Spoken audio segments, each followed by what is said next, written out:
जयकारा शेरवाली दा।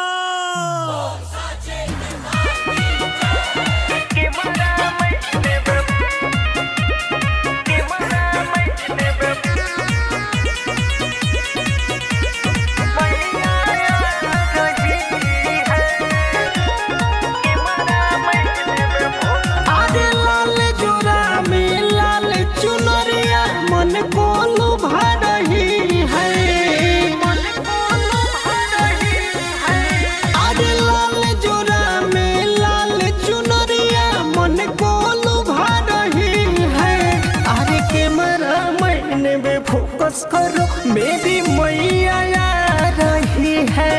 आगे के मरा मैंने पे फोकस करो मेरी मैया आ रही है। मैया आ रही है कि मरा मैंने पे फोकस करो मैया आ रही है। शेर की सवारी की है भैरव के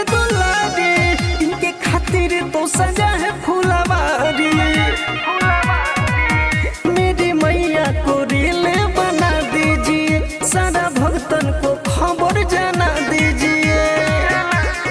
पाँव पड़ी है धरती पे, धरती बता रही है। हट के मरा मैंने फोकस करो मेरी मैया आ रही है। आगे की मरा मैंने फोकस करो मेरी मैया आ रही है।